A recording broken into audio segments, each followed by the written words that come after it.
Hey everyone, these ancient civilizations were once powerful, but they vanished suddenly and without clear explanation. Their ruins remain, and scientists are trying to figure out what the hell happened. Join me for today's video. We're going to take a look at 15 ancient civilizations that suddenly disappeared. Starting with number 15, the Clovis culture in North America.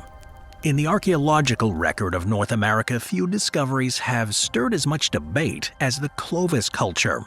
Named after a site near Clovis, New Mexico, where distinctive fluted stone tools were first found in the 1930s, the Clovis people were long considered the earliest known human inhabitants of the Americas. Their characteristic spear points, finely crafted and fluted for attaching to wooden shafts, were used to hunt mega animals like mammoths, mastodons, and giant bison. Radiocarbon dating places the height of their activity between about 13,000 and 12,700 years ago. But just as suddenly as they appear in the record, the Clovis culture seems to vanish. The rapid disappearance across what is now the continental US remains one of archaeology's most intriguing mysteries. Their distinctive tools stop appearing in the archaeological layers, and evidence of new regional cultures take their place, without any clear signs of a gradual transition. Well, one leading hypothesis is environmental collapse. Around the time the Clovis culture disappears, Earth was undergoing some significant changes. At the end of the Pleistocene epoch, it marked the retreat of the last ice age, which dramatically reshaped the North American environment. Massive glacial lakes drained, sea levels rose, and the habitats that supported large game animals began to change. As many of these animals went extinct, possibly due to overhunting, climate stress, or both, the Clovis people may have lost their primary food source. If their survival was heavily dependent on these mega animals for hunting, this would have been a serious blow to their way of life. Some researchers have also considered what's known as the Younger Dryas impact hypothesis. This idea suggests that a comet or asteroid impact about 12,800 years ago triggered wildfires and a sudden return to glacial conditions, leading to widespread ecological devastation. Now, while intriguing, this theory has been widely debated, and no definitive impact crater has ever been linked to such an event. Another perspective is that the Clovis culture didn't really disappear so much as it transformed. As new evidence emerges from more archaeological sites, some experts argue that Clovis technologies may have been adapted or integrated into subsequent cultures, like the Folsom and Dalton peoples. From this view, the disappearance of the Clovis toolkit doesn't necessarily mean the population decline, but rather a shift in priorities as human groups adapted to changing conditions. Adding to the mystery is the fact that for decades, the Clovis first theory, asserting that these people were the first to inhabit the Americas, dominated academic thinking. But more recent findings, like the Montverde site in Chile and the Galt site in Texas, suggest that human presence in the Americas predates Clovis by several thousand years.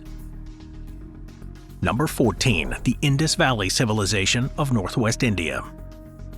Spanning more than 1,000 settlements across modern-day Pakistan and northwest India, the Indus Valley Civilization, also known as the Harappan Civilization, was one of the world's earliest urban cultures. Flourishing from about 2600 to 1900 BCE, its sites were remarkably advanced for their time. Harappa and Mohenjo-Daro, two of the most significant sites, showcased grid-planned streets, sophisticated drainage systems, standardized weights and measures, and public baths. Yet despite apparently the complexity and organization, the civilization vanished without any clear signs. At its peak, it was covering a larger area than that of ancient Egypt and Mesopotamia combined. Archaeologists estimate that its cities may have supported populations in the tens of thousands. They traded with Mesopotamia, evidenced by Indus seals found in Iraq, and used a script that remains undeciphered to this day. The uniformity across these distant cities in the construction and artifacts suggests a centralized authority or maybe a shared cultural framework, though no palaces or elaborate tombs have ever been found, implying a potentially egalitarian society, or at least one unlike the hierarchical states of its contemporaries. Its decline began around 1900 BCE, and by 1300 BCE most of its urban centers were abandoned. Now, what makes the collapse so puzzling is that it wasn't sudden in a traditional sense. It happened over a few centuries, but it happened without war, famine, or fire, at least as far as the evidence shows. Unlike many other ancient collapses, there's no mass graves or layers of ash. The cities weren't destroyed, they were simply deserted. A compelling explanation involves environmental change. Geological studies suggest that key rivers, particularly the Ghaggar Hakra, which many scholars associate with the fabled Saraswati River, dried up or changed course. This would have crippled agriculture and cut off trade routes. At the same time, there's evidence of increased aridity in the region, possibly linked to a weakening monsoon system. Another theory considers tectonic activity. Some archaeologists believe that repeated earthquakes could have altered river flows or damaged the infrastructure, hastening the civilization's decline. Still, no single event has been identified as the final blow. Cultural shifts may have also played a role. As resources dwindled, urban centers might have become less viable, pushing people towards smaller rural communities. This suggests that the population didn't disappear, but rather reorganized in a fundamentally different way. Complicating the study of this collapse is the still undeciphered script found on seals and pottery. Without any written records, historians are left to reconstruct the story using architecture, tools, and trade artifacts. The lack of any readable texts limits our understanding of their politics, economics, and daily life, and it keeps the reason for their disappearance obscured. The fall of the Indus Valley civilization is not just a mystery of disappearance, it's one of transformation. A massive, sophisticated society vanished from its cities, leaving no written farewell and no clear reason why. What remains is a trail of clues that point in many directions, with no definitive answer. Number 13. The Nabateans, Jordan. In the sandstone cliffs of southern Jordan, the city of Petra remains one of the most striking sights. Carved directly into these red rock faces, its tombs and temples reflect skill and artistic vision of the Nabatean civilization. They rose to prominence around the 4th century BCE, and they became wealthy as masters of trade, controlling routes that connected Arabia, Egypt, Syria, and the Mediterranean. Yet by the 2nd century CE, their culture had largely faded from history. Petra was gradually abandoned, and the Nabateans themselves seemed to vanish as a distinct people. The Nabateans were originally a nomadic Arab tribe, but their strategic settlement and control of caravan routes led to their great prosperity. They traded in frankincense, myrrh, spices, silk, and other luxury goods, and Petra, their capital, was not only a cultural center but a commercial hub. Their wealth allowed them to develop advanced infrastructure. Rome eventually took notice. In 106 CE, the Roman Empire annexed the Nabatean kingdom, forming the province of Arabia Petraea. This marked the beginning of the civilization's decline. While there was no catastrophic fall, Petra began to lose its significance. New trade routes shifted the focus of commerce away from the region, especially after the rise of sea-based trade through the Red Sea. The city's remote location became a liability rather than an advantage. Additionally, Petra suffered from several major earthquakes, particularly in 363 CE, which damaged much of the city's infrastructure. By the time the Islamic rules spread through the region in the 7th century, Petra was already a shadow of its former self. The Nabateans didn't vanish in the same abrupt sense as other civilizations, but their identity was absorbed into the expanding Roman and later Arab cultures. Their language, a dialect of Aramaic written in a unique script, faded from use. Without new monumental construction or written records after Roman annexation, their distinct culture disappeared. The Nabatean civilization is an example of a highly successful culture that didn't fall due to war or conquest, but was instead slowly erased by economic shifts and environmental challenges. Number 12. The Hittite Empire, Turkey. The Hittites, they were among the most powerful empires in the ancient world. Centered in Anatolia with their capital in Hattusa, they were contemporaries and rivals of Egypt, Assyria, and Babylon. At their peak around the 14th century BCE, the Hittites ruled much of modern-day Turkey and extended influence into Syria and the Levant. They left behind cuneiform records, monumental architecture, and military innovations.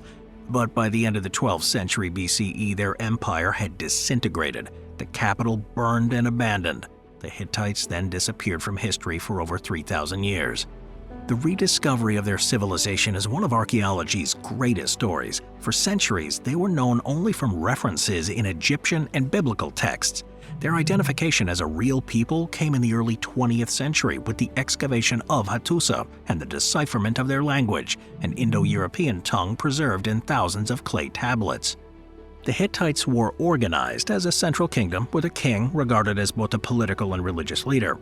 They developed a strong legal system and a large bureaucracy, maintained records in multiple languages, and kept detailed diplomatic correspondence. One of their most famous achievements is the Treaty of Kadesh with Egypt's pharaoh Ramses II, one of the earliest known peace treaties in history. Their military power, though, was formidable. The Hittites used chariots effectively and fielded large, organized armies. They frequently clashed with Egypt and other powers over control of trade routes and key territories in the Levant. But despite their strength, the Hittite Empire collapsed rapidly around 1200 BCE during a period of widespread upheaval known as the Late Bronze Age collapse. Multiple civilizations around the eastern Mediterranean, including Mycenaean Greece and the Egyptian New Kingdom, experienced sharp declines or total collapse. The fall of the Hittites appeared to have been sudden and violent. Archaeological evidence from Hattusa shows the city was destroyed by fire and never reoccupied. The causes remain debated. Possible factors include internal strife, invasions by external groups like the so-called Sea Peoples, economic disruption, and even climate change. Drought and famine may have weakened the central authority, making the empire vulnerable to both rebellion and invasion. Unlike Egyptians or Mesopotamians, the Hittites did not recover. Their administrative systems, written language, and political identity disappeared entirely. For millennia, they were lost to history, remembered only vaguely in texts whose references were misunderstood, until archaeological discoveries made their civilization visible again. Number 11. The Tiwanaku Civilization in Bolivia. Near the southern shores of Lake Titicaca lies one of South America's most mysterious sites, Tiwanaku. Once the capital of a powerful civilization that flourished between 500 and 1000 CE, Tiwanaku was a high-altitude city known for its stone architecture, agricultural systems, and regional influence. Yet by around 1100 CE, the Tiwanaku civilization had collapsed, its cities abandoned, and its people dispersed. The cause remains uncertain, and the suddenness of decline has left archaeologists with many questions. Tiwanaku was the political and spiritual center of a civilization that extended into parts of present-day Bolivia, Peru, and Chile. Its location at over 12,000 feet above sea level made it a remarkable feat of human adaptation. Despite the conditions, though, the Tiwanaku people developed sophisticated techniques for agriculture, including raised field farming known as sucacolos, which allowed them to grow crops like potatoes and quinoa in a region that was prone to frost. The most iconic monument here is the Gateway of the Sun. This is a single massive slab of andesite intricately carved with images of deities and cosmological symbols. The quality of the stonework here at Tiwanaku is exceptional, with finely cut stones fitting together without mortar in styles reminiscent of later Inca construction. However, by the end of the first millennium CE, signs of decline appear. Construction halted, urban populations dwindled, and many satellite settlements were abandoned. By 1100 CE, Tiwanaku itself was deserted. Climatic evidence offers one possible explanation. Studies of lake sediments and ice cores from the Andes suggest a prolonged drought affected the region between 1000 and 1200 CE. This would have devastated the water-dependent, raised field agriculture system and disrupted their food supply. Without a centralized food surplus, the political and religious power of the city likely diminished. After the fall of Tiwanaku, the Andes entered a period of regionalism, with smaller kingdoms like the Aymara rising to fill the void. When the Inca Empire emerged centuries later, they acknowledged Tiwanaku as a sacred ancestral site, even incorporating it into their origin myths. Spanish chroniclers, too, were awed by the ruins, assuming mistakenly that they must have been built by giants or an earlier lost race. Number 10. The Mycenaean Civilization of Greece. The Mycenaeans were the dominant civilization of Bronze Age Greece, ruling much of the Aegean world from roughly 1600 to 1100 BCE. They built massive palaces, developed a form of writing known as Linear B, and established a network of trade and diplomacy that connected them with Egypt, Anatolia, and the Near East.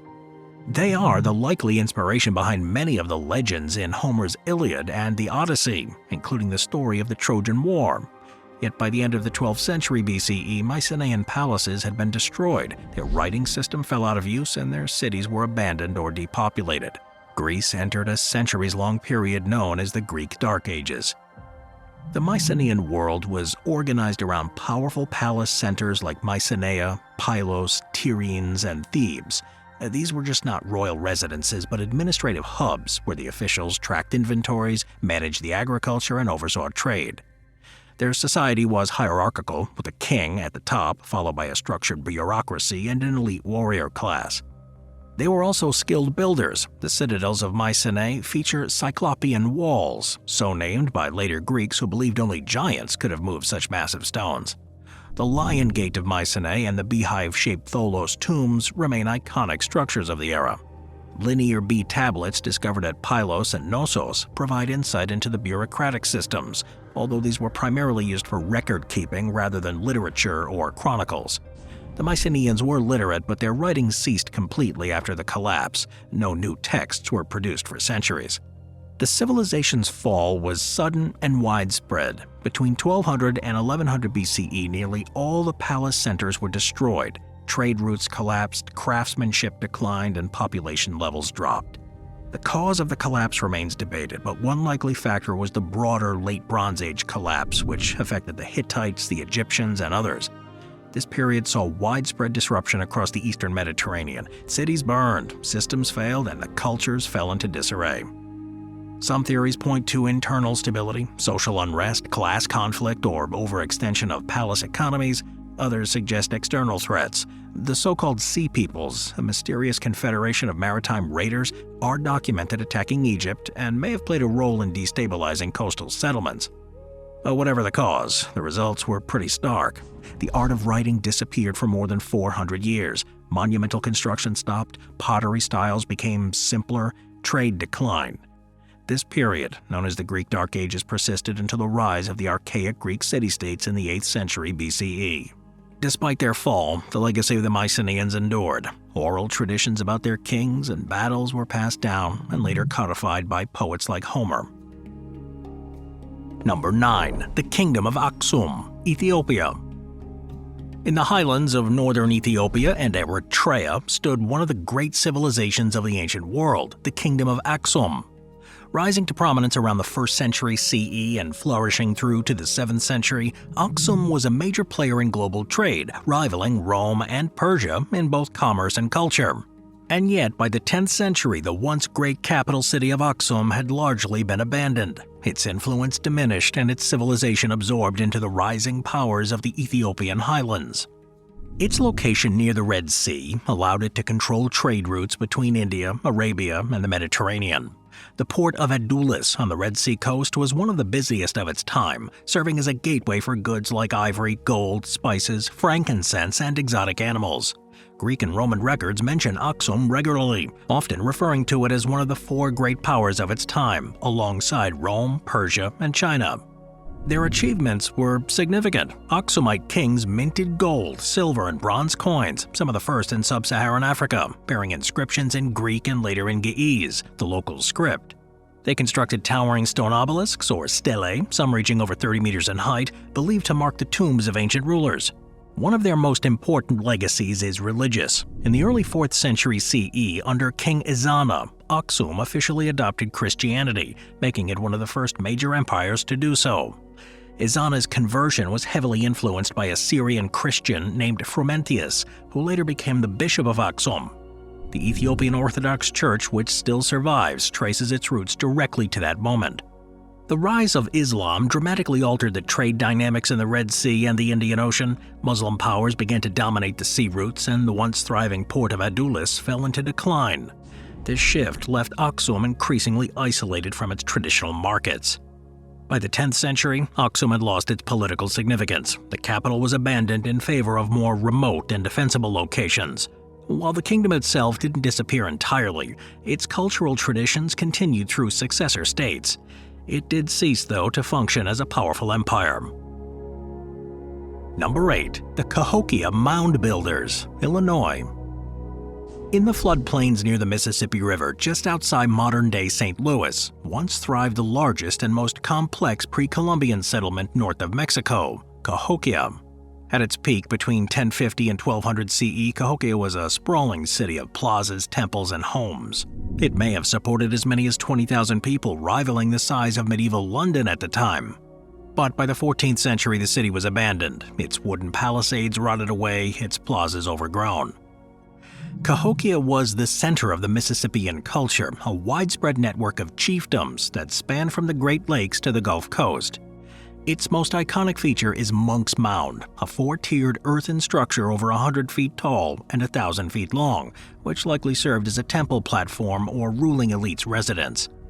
The layout, religious practices, and material culture all point to a highly organized society. Archaeologists have found evidence of social stratification in the form of burials containing elaborate grave goods, including shell beads, copper artifacts, and finely crafted ceramics.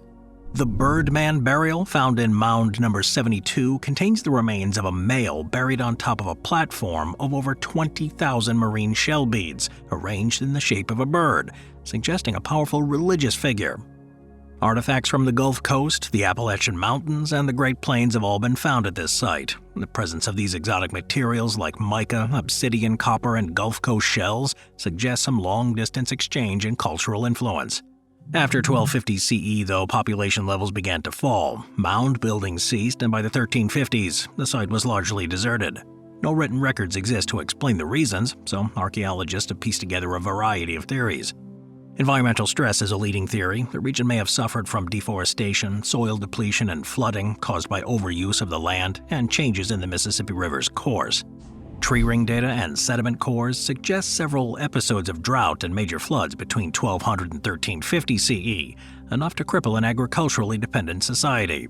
Another possibility is disease. Large, dense populations with significant trade exposure may have made Cahokia vulnerable to epidemic outbreaks, though there's no direct archaeological evidence found for this. Moving on to number 7, the Olmec civilization, the Gulf Coast of Mexico. Often referred to as the mother culture of Mesoamerica, the Olmec civilization laid the foundations for many later societies, including the Maya and the Aztecs. Flourishing between 1200 BCE and 400 BCE along the Gulf Coast of modern-day Mexico, primarily the present-day states of Veracruz and Tabasco, the Olmecs developed complex religious iconography, monumental art, sophisticated urban planning, and one of the earliest known Mesoamerican writing systems. Then, without a clear explanation, their cities were abandoned and their influence diminished. The culture that had once dominated Mesoamerica disappeared, leaving behind giant stone heads, ceremonial platforms, and a host of unanswered questions. San Lorenzo, the earliest major Olmec center, rose around 1200 BCE and quickly became one of the largest urban settlements in the Americas at that time. It was also home to the first example of the colossal stone heads for which the Olmecs are most famous. These heads, some weighing over 20 tons, are believed to represent rulers or elite figures wearing helmet-like headgear.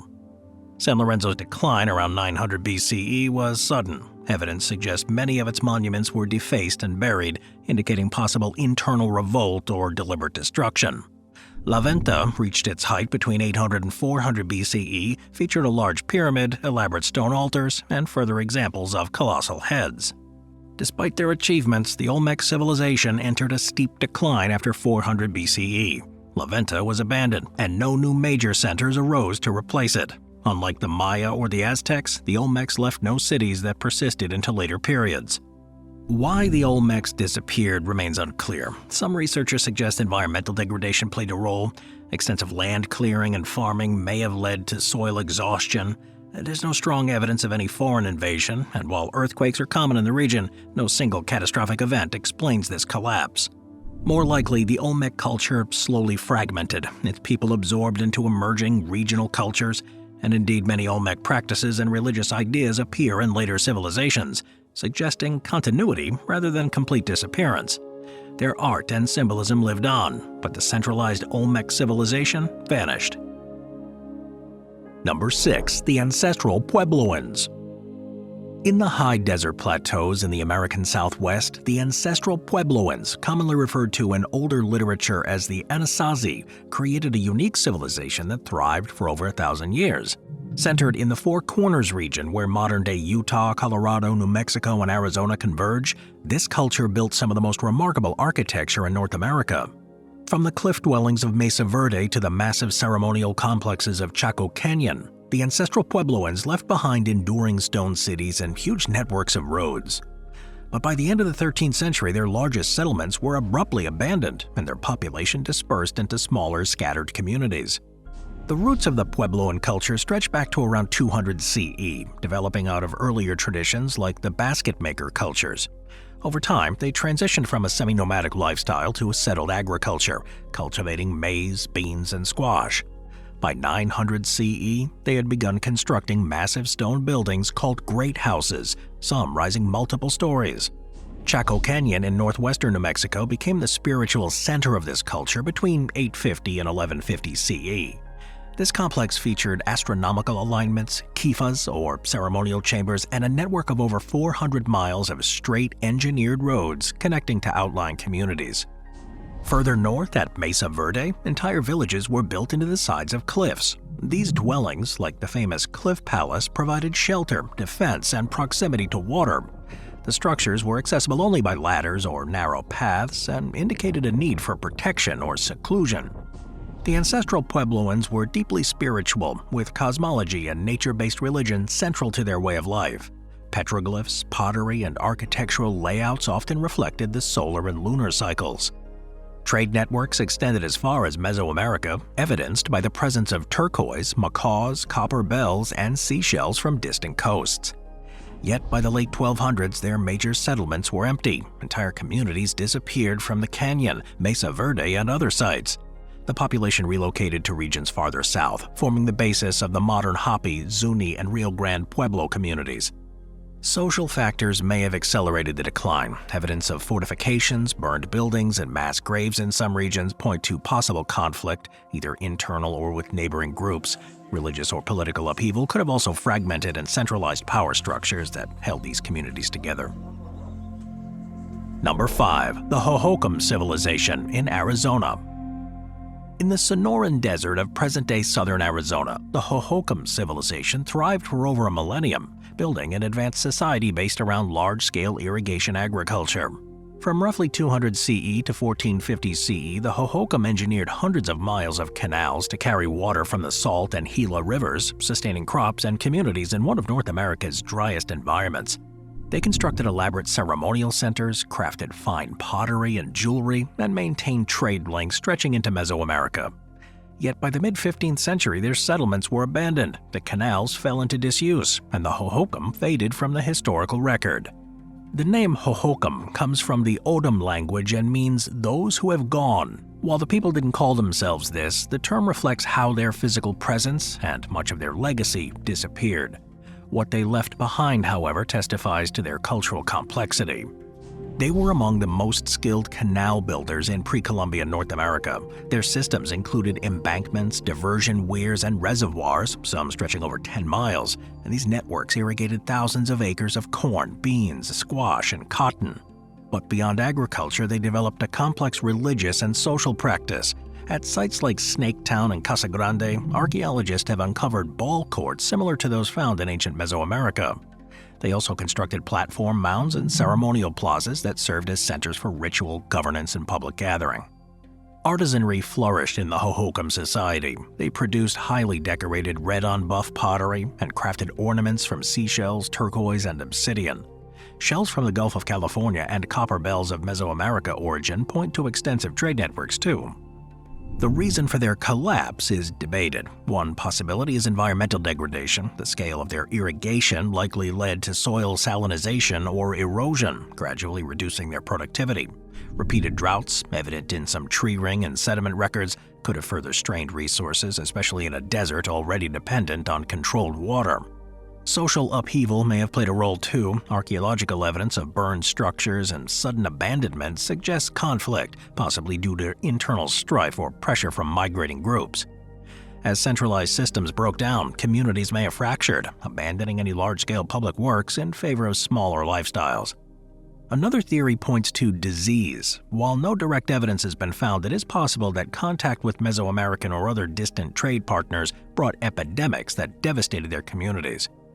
Whatever the cause, though, the civilization didn't simply vanish. Many modern tribes trace their ancestry to the Hohokam. Oral traditions and cultural practices will preserve aspects of their legacy to this day. Number 4. The Lycians, southwestern Anatolia, which is modern-day Turkey. In the coastal region of southwestern Anatolia, along what is now Turkey's turquoise coast, the ancient civilization of Lycia flourished from at least the 15th century BCE until it faded from prominence in the early centuries of the Common Era. The Lycians left behind distinctive tombs carved into cliffs, a unique language and script, and records of both independence and alliances with larger empires. Yet by the end of antiquity, the Lycian identity had vanished, absorbed into other cultures and erased by time. Lycia was not a unified empire, but rather a confederation of city-states including Xanthos, Patara, Tlos, and Myra. Despite its fragmented nature, the region was culturally cohesive, though. The Lycians were known for their federated political system, where member cities sent representatives to a central assembly, a model that some historians compare to early forms of democracy. Lycian tombs, often carved high into rock faces, featured distinctive house-like facades or elaborate sarcophagus designs perched on pedestals. These tombs, often decorated with inscriptions and relief carvings, show a deep reverence for the dead and offer insights into their beliefs and social hierarchy. The Lycian language, related to the Anatolian branch of Indo-European languages, was used roughly until 200 BCE, after which it was gradually replaced by Greek. Inscriptions in Lycian script have helped scholars reconstruct parts of their society, though the language is not fully understood. Throughout their history, they maintained a degree of autonomy despite external pressure. They were conquered by the Persian Empire in the 6th century BCE, but retained much of their local governance. Later, they allied with Athens in the Delian League and subsequently became part of the Roman Empire, where Lycia was eventually merged with the province of Pamphylia. Under Roman rule, Lycian cities prospered for a time, infrastructure improved, and cities like Patara became important ports. But the region's distinct identity began to erode. Earthquakes damaged key cities, trade declined, and over time, Greek and Roman culture replaced their traditions. By the 4th century CE, Christianity had spread through the region, further dissolving old religious customs and cultural practices. The unique Lycian identity gradually disappeared. There was no dramatic conquest, just a slow, quiet assimilation. Unlike civilizations destroyed by war or environmental collapse, Lycia was absorbed piece by piece into other cultures. Its cities weren't destroyed all at once. They were just gradually repurposed, re-inhabited, and renamed. Number 3. The Sogdian Civilization, Central Asia. For centuries, Sogdians were the vital middlemen of the Silk Road, merchants, diplomats, and translators who connected China, Persia, India, and the Mediterranean world. Flourishing from around the 6th century BCE to the 10th century CE, the Sogdian civilization was centered in what is now Uzbekistan and Tajikistan, with major cities like Samarkand, Bukhara, and Panjaket. They were never a great empire in the traditional sense, but their cultural influence was disproportionately large. Yet despite their contributions to trade, religion, and diplomacy, they disappeared as a distinct people by the early 2nd millennium, overtaken by the sweeping forces of conquest and Islamization. Sogdian cities were independent, but loosely connected through language, religion, and commercial interests. Their wealth came from trade. Caravans transported silk, spices, precious stones, metal, horses, and other commodities across huge distances. They established merchant colonies as far away as China, where they were granted special privileges by Chinese emperors. Their role as cultural transmitters was crucial. Sogdians helped spread Buddhism, Zoroastrianism, and Christianity along the Silk Road. Their religious tolerance and cosmopolitanism made them uniquely suited for long-distance trade through these diverse societies. Their language, an Eastern Iranian tongue, became the lingua franca of the Silk Road for several centuries, appearing in documents from Mongolia to Syria. Despite their extensive reach and prosperity, though, they were vulnerable to the great powers surrounding them. They were frequently caught between larger empires, Persia to the west, China to the east, and various nomadic confederations to the north. In the 8th century, they fell under Arab-Muslim control during the Umayyad expansion into Central Asia. The Islamization of Central Asia marked a turning point. Though conversion was gradual, the process eroded their religious traditions. Arabic gradually replaced the Sogdian language, and Islamic law saw governance replace local systems. As more Turkic and Persian-speaking peoples moved into the region, the Sogdians began losing their distinct identity. By the 10th century, the Sogdian language had mostly disappeared. Their religious institutions had been dismantled or absorbed, and their cities had become part of broader Islamic politics. The Mongol invasions of the 13th century then further accelerated their dissolution. Their disappearance was a slow diffusion into the cultures they once connected. Number 2. The Rapa Nui Civilization on Easter Island. On a volcanic island in the southeastern Pacific Ocean, one of the world's most isolated civilizations built a culture so unique and so visually iconic that it remains a subject of fascination and debate. Rapa Nui, the civilization best known for carving and transporting nearly 1,000 massive stone statues known as moai, emerged around 1200 CE in what is now known as Easter Island. For several centuries, the people there thrived in near-total isolation, developing a distinctive society with complex rituals, engineering feats, and now a lost written language. But by the time Europeans first arrived in 1722, the civilization had undergone dramatic decline. Its population had collapsed, its monuments toppled, and its culture disrupted. Rapa Nui is just 63 square miles in area with no nearby land for hundreds of miles in any direction. Its isolation meant that everything the islanders needed had to come from within. Despite this, they developed advanced agricultural techniques like rock mulching and constructed hundreds of ceremonial platforms called ahu, often topped with moai statues that could weigh up to 80 tons.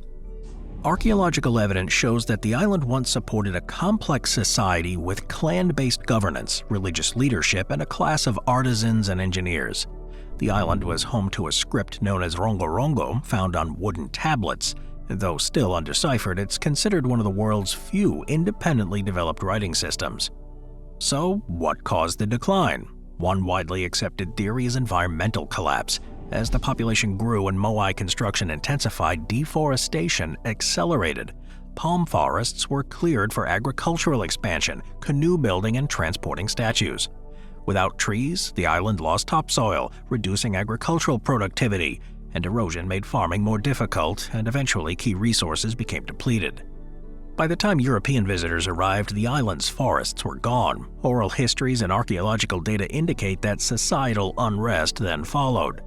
Moai were intentionally toppled, possibly during internal conflicts between rival clans, and the centralized authority of earlier times appears to have fractured, and ritual practices shift from moai building to new religious expressions like the Birdman cult, centered in Orongo village. The arrival of slave raiders in the 1860s, particularly the Peruvian slavers, resulted in the abduction of a significant portion of the population, including many religious and cultural leaders. Those who returned brought diseases that further decimated the population. By the late 19th century, only a few hundred Rapa Nui people remained, and much of their oral tradition had been lost. The imposition of Catholic missions and forced relocations further disrupted their continuity. Yet despite the losses, they never fully disappeared. Descendants still live on the island today, maintaining aspects of their culture, language, and identity. Efforts have been made to revive the use of Rongo Rongo, preserve archaeological sites, and protect the moai, which have become powerful symbols of both ingenuity and fragility. Number 1. The Langzhou Civilization in the Yangtze River Delta, China. Hidden beneath the wetlands and rice fields in the Yangtze River Delta in China, the Langzhou civilization thrived between approximately 3300 BCE and 2300 BCE, only to vanish suddenly and mysteriously. For over 1,000 years, this Neolithic culture built sophisticated cities, engineered huge hydraulic systems, and produced some of the most advanced jade craftsmanship in the ancient world. Then, with little warning, their settlements were abandoned and their influence disappeared, leaving behind monumental earthworks and finely carved artifacts. First discovered in the 1930s and excavated more extensively in the late 20th and early 21st centuries, Langzhou was a completely urbanized society centered around the site of Langzhou City in modern-day Zhejiang province. Now, what makes this extraordinary is the level of engineering and social organization at such an early date. The city was protected by massive earthen walls and surrounded by a network of man-made canals, levees, and dams. These water-controlled systems were not only for irrigation, they were also used to mitigate seasonal flooding and manage the flow of rivers in a monsoon-heavy region. Social stratification here was clearly defined. While most of the population lived in small domestic dwellings, a wealthy elite was buried with hundreds of jade items, silk remnants, and lacquerware. The existence of planned urban space, water infrastructure, and differential burials all indicate a centralized government or leadership class capable of organizing labor and resources across a broad region. Then, around 2300 BCE, the entire civilization collapsed. Settlements were abandoned, elite tombs ceased to be constructed, and their highly distinctive artifacts stopped appearing in the archaeological record. For decades, the reason for the disappearance was unknown, but recent research has offered clues. Core samples and settlement analysis suggest a series of catastrophic floods may have submerged the region. Evidence of rapid onset flooding, likely caused by a combination of rising sea levels, intense monsoons, and overwhelming levees, point to a sudden environmental collapse. There is no evidence of warfare, disease, or internal conflict. Instead, the disappearance of the people appear to be one of the earliest known examples of a climate-driven societal collapse. The abruptness of this event has left the culture frozen in time, with their urban centers and burial sites remarkably intact beneath layers of silt and clay. The Langzhou civilization was only recognized by UNESCO as a World Heritage Site in 2019, and ongoing excavations continue to uncover new structures and artifacts. Its sudden vanishing has sparked renewed interest in how ancient societies responded to climate shift, and whether they adapted, relocated, or simply collapsed. Though largely unknown outside of China, Langzhou represents one of humanity's first experiments in complex urban living, large-scale civil engineering, and an elite ritual culture. And its equally sudden end serves as a reminder of how even the most advanced ancient civilizations could be undone, not by war or invasion, but by water and weather.